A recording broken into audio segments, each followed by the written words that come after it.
His best friend is obsessed with him and is systematically destroying their relationship one lie at a time. She brought over his ex. She physically brought the girl to their hangout, looked him dead in the eye, and said it does not have to be weird. And then she turned around to watch for a reaction. That is not a best friend. That is something else entirely. Picture this.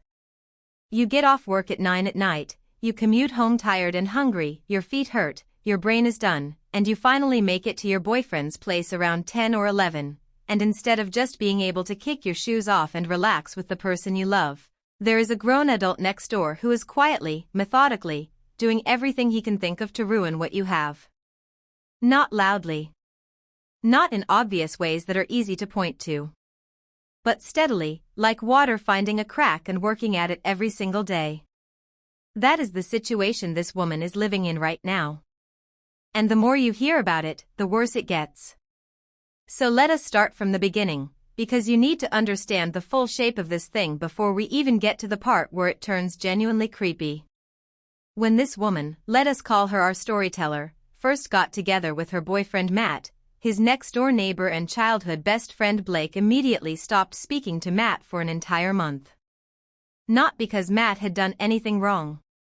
Not because of any real conflict or falling out. Simply because Matt now had a girlfriend who came over at night.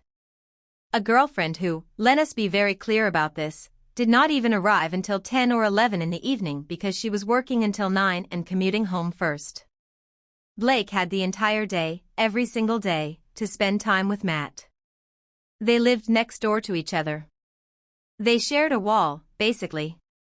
They worked together, which means they saw each other for hours every single weekday. They hung out every single weekend as a group. And still, the fact that Matt had a woman in his life who he wanted to spend time with at the end of his day was enough to make Blake go completely silent for 30 days. 30 days of cold air and closed doors, all because Matt dared to be happy with someone new. Now most people would hear that and immediately think something is off. But our storyteller did what a lot of genuinely kind people do when they are trying to make a relationship work. She tried to be understanding. She gave Blake the benefit of the doubt, told herself that maybe he was just an introvert who struggled with change, maybe this was just how he processed things. She talked to Matt about it, and Matt, being a peacekeeper by nature, explained it away as Blake just needing time to adjust to the new dynamic. And look, that is not an unreasonable thing to say in isolation. Change is hard. Friend groups shift when someone enters a serious relationship. That is just life. But the adjustment period that Matt was describing is not what actually happened, and that distinction matters a lot. Because Blake did not adjust. Blake escalated. From the moment our storyteller started showing up regularly, Blake and his girlfriend treated her like she was invisible at best and a target at worst. Imagine walking into a room and saying hello to someone who simply blinks at you and looks away. Imagine asking how someone's day was and getting a flat, one-word response that hangs in the air like a door being shut in your face. Simple greetings got one-word responses. Questions about their day got brushed off with a flat nope. The second Matt came back into the room, Blake was laughing at every joke, engaging with every word, performing closeness and warmth like he was auditioning for something. His whole body language changed. His voice got louder, more animated, more present. But the moment the attention shifted back to our storyteller, the warmth vanished completely, like a switch being flipped off. This pattern was consistent. It was not occasional rudeness or awkward social energy. It was deliberate and it was sustained. And here is where our storyteller does something that I think says a lot about who she is. She kept trying. She kept showing up to group hangouts even when the air in the room felt thick and unwelcoming.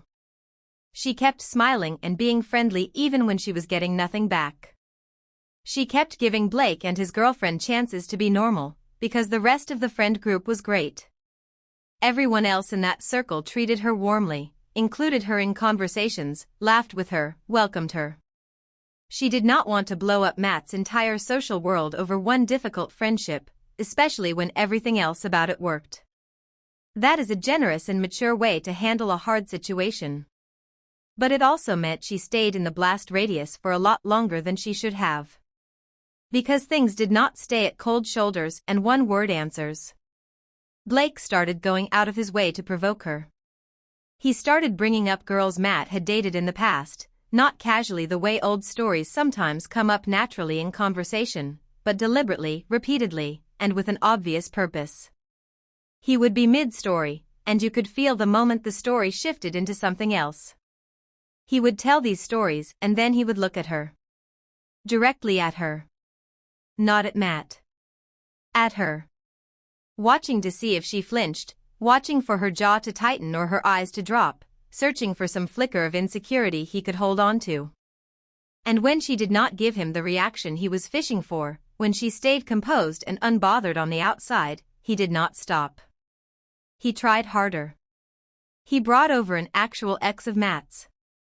He invited a girl Matt had previously dated to come hang out at a gathering where our storyteller was present, and when Matt said no thank you, Blake's response was genuinely baffling. He said, "And I want you to really sit with this, what, it does not have to be weird." As though the problem was Matt being uptight. As though Matt was the one making things strange. As though bringing an ex into a shared social space where your best friend's current girlfriend is sitting right there is just a completely normal social move that reasonable people do all the time, and the only odd thing here is that anyone would object to it. I genuinely have no words for that one. But it did not stop there. Blake also knew that Matt and our storyteller did not do party drugs. That was not a secret between them. It was just a personal choice they shared, something that was part of how they lived and what they valued. And Blake started using that knowledge as a tool, pushing drugs on Matt regularly and making a point of doing it in front of her, not because Blake necessarily even wanted Matt to join him that badly, but because he knew it was something she would find disrespectful. He was not inviting his friend into a good time. He was performing disrespect in a language he knew she would understand. Every single action was calibrated to bother her. That is not coincidence. That is a strategy. And then there is the Instagram thing. Matt mentioned that both Blake and his girlfriend view every single one of our storyteller's Instagram stories, right away, consistently, like clockwork. But they have never once watched any of Matt's stories. Not one. Think about what that means for a second. They are not following their friend's life online. They are monitoring his girlfriend's. They are keeping tabs. That detail is small on its own, almost too small to mention, but it is deeply unsettling when you add it to everything else we already know about how Blake operates. It means she is never fully out of his sight, even in the digital spaces she thought were just her own. Here is where it gets genuinely ugly. Our storyteller, in a moment of generosity or maybe just exhaustion from the constant tension of it all, decided to give Blake's girlfriend another real chance. She thought, maybe if she could connect with her one-on-one, without Blake there steering everything, maybe they could actually get somewhere. They spent some time together alone, and during that conversation our storyteller opened up a little. She mentioned that she and Matt had worked through some arguments and that the relationship felt stronger and healthier because of it. Completely normal thing to say between two people who are trying to build something real. Honest, even vulnerable in a small way, the kind of thing you say when you actually trust someone. And what did Blake's girlfriend do with that information the moment she got home? She went straight to Matt and told him that our storyteller had been talking badly about him behind his back. She took a genuine and warm reflection about relationship growth and twisted it into evidence of betrayal, without hesitation, without a second thought. Matt, to his credit, immediately asked our storyteller about it directly, and she obviously had no idea what he was even referring to because none of it was true. She had to stand there and piece together what had happened, realizing that something she had said in good faith had been carried across the street and turned into a weapon. When pressed later, Blake's girlfriend blamed it on being drunk. Classic move. Not an apology, not a moment of genuine accountability or acknowledgement that what she did was a cruel and calculated thing. Just the drunk excuse, which conveniently lets her off the hook while leaving the damage exactly where she planted it. But even that was not the worst of it. Later, Blake's girlfriend told Matt that our storyteller had been begging one of the roommates for drugs, that she had been told no, and that she had kept asking anyway. Let that sink in for a moment. They fabricated an entire story about this woman desperately begging for drugs she has never even done, a thing that is completely contrary to everything she actually stands for. They took something they knew was deeply important to Matt, his and our storyteller's shared values and boundaries around that stuff, and tried to weaponize it against her in the most personal way they could. They tried to make her look unstable, embarrassing, pathetic, and dishonest all in one invented scenario. That is not drama. That is a targeted campaign. Our storyteller confronted Blake's girlfriend directly. She did not let it go, did not file it away and swallow it down. She looked her in the face, and with everything she was probably feeling in that moment, every ounce of anger and disbelief and hurt, she asked plainly and directly why she had lied to Matt about the drugs. And Blake's girlfriend laughed. She literally laughed. Not nervously, not with any trace of embarrassment. She laughed, said she would never say that, suggested that if anyone would ask for drugs it would be herself, and then circled back to the drunk excuse as a blanket cover for everything else she could not wiggle out of. No accountability. No shame. Just deflection wrapped in a laugh, and then she turned back to whatever she was doing like the conversation was already over. So our storyteller did what she probably should have done a long time ago. She blocked both of them. She told Matt plainly that she is done spending time with Blake and his girlfriend, and she means it. The decision was not made out of pettiness or heat of the moment anger. It came from a place of genuine self-preservation, the recognition that no amount of patience or goodwill on her part was going to change what these two people had decided to be. But the situation still has sharp edges that are hard to cut around, because Blake is not just a casual friend of Matt's. He is the childhood best friend, the next-door neighbor, and the coworker. He is woven into the fabric of Matt's daily life in a way that makes a clean break essentially impossible. Matt cannot move away from him without actually moving. He cannot avoid him at work without it becoming its own complicated problem. And ultimatums are off the table for the same reasons. And that is the part of this story that I want to sit with for a moment, because I think it is the most important and the most honest part of everything our storyteller shared. She is not asking whether Blake is terrible. She already knows he is. She is asking whether this relationship has a future when one of the most entrenched people in her boyfriend's life has made it his personal mission to undermine her place in it. Here is my honest read on all of this. Blake's behavior is not rooted in a dislike of our storyteller specifically. She could be literally anyone and he would behave this way. What Blake cannot tolerate is being displaced. Whether that displacement is romantic in some buried way, or whether it is simply about control and proximity to Matt, the obsession is real and it is not going to resolve itself through more conversations and apologies. Every time Matt has confronted him, Blake agrees, and then finds a new angle. That is not someone who is willing to change. That is someone who is committed to the goal and just adjusting the method.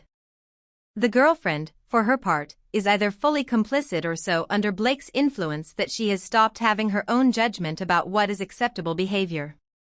Either way, she is not a separate problem to solve. She is part of the same problem. What our storyteller needs from Matt is not just for him to have more talks with Blake. She needs him to understand that the situation is not symmetrical. Matt is losing nothing by asking Blake to treat his girlfriend with basic respect. Blake is the one choosing to make this a battle. And if Matt continues to position himself as a peacekeeper in a conflict that only has one aggressor, he is not keeping the peace. He is just making our storyteller absorb the damage so he does not have to feel uncomfortable. Blake is not going to stop. The patterns are too consistent, too deliberate, and too personal for there to be a version of this where he just chills out and becomes respectful. The only real question is whether Matt is willing to stop trying to manage it politely and start treating it like the serious problem it actually is. Because his girlfriend is being stalked in plain sight by someone who lives next door, and the only thing standing between her and that ongoing harassment is how seriously her boyfriend decides to take it. 7 years and a baby later, and I still feel like I am losing to a woman who does not even exist anymore. 10:21 p.m.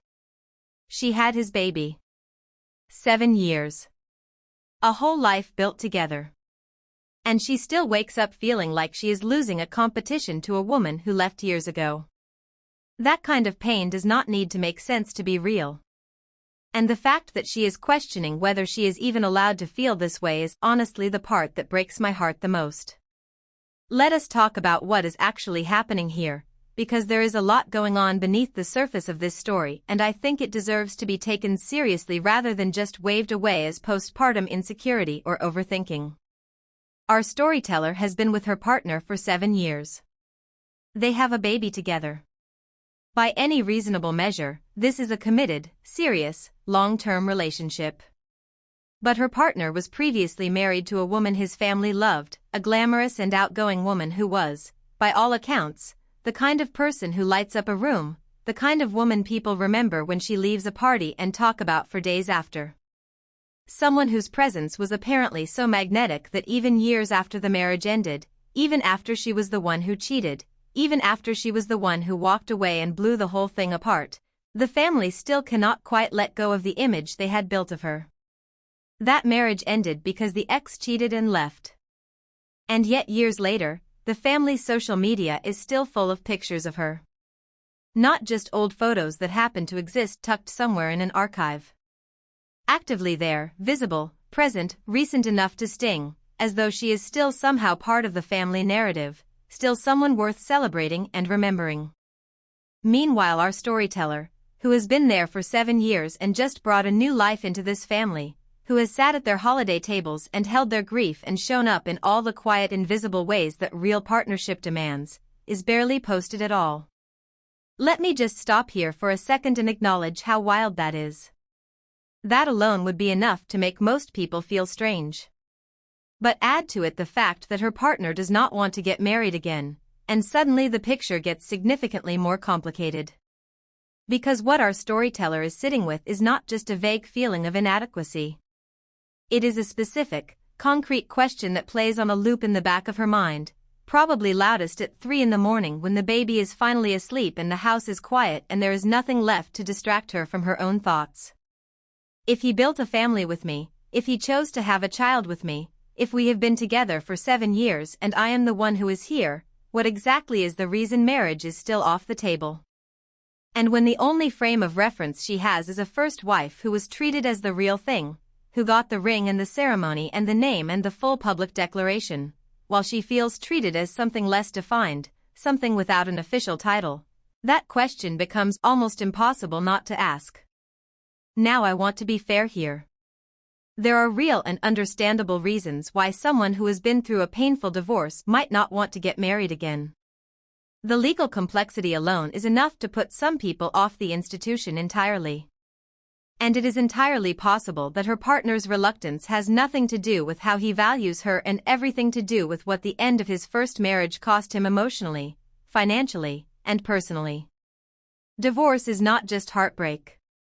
It is paperwork, it is legal proceedings, it is watching something you built get formally dismantled piece by piece in a way that feels almost deliberately dehumanizing.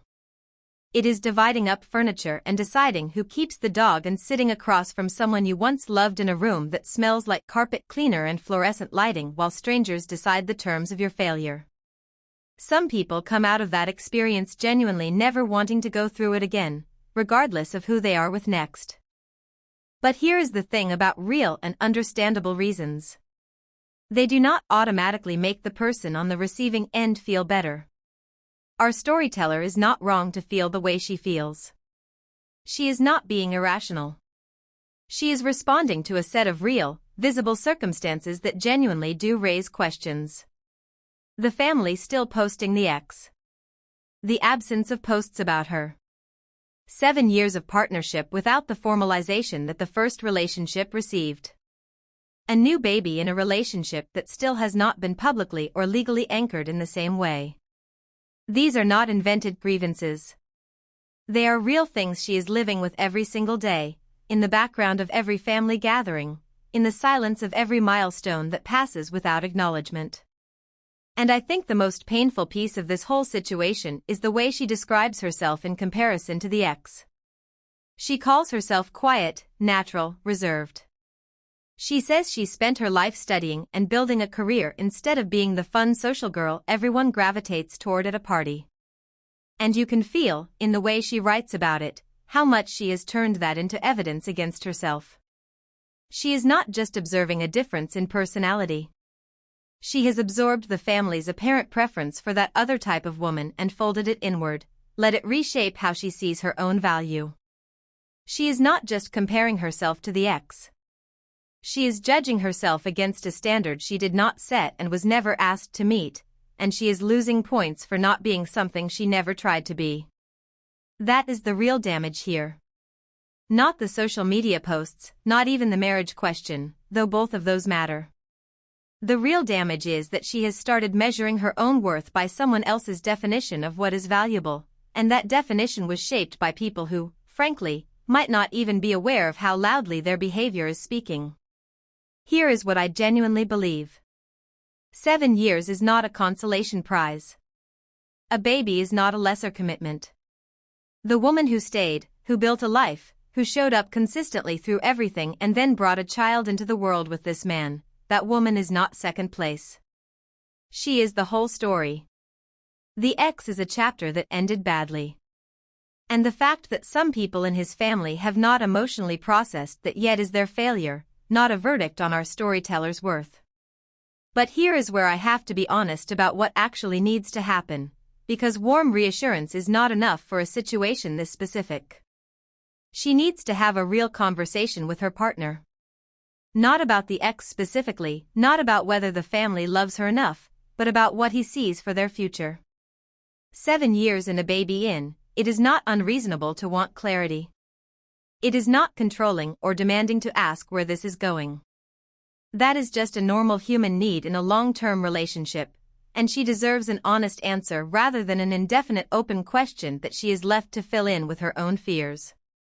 If his answer is that marriage is genuinely something he does not want again for reasons rooted in his own experience and not in how he feels about her, then that is a conversation they need to have openly about whether that works for both of them. And if the family's behavior around the ex is something that genuinely hurts her, that is also a conversation her partner needs to be part of, because his family's social media choices are not outside his ability to address.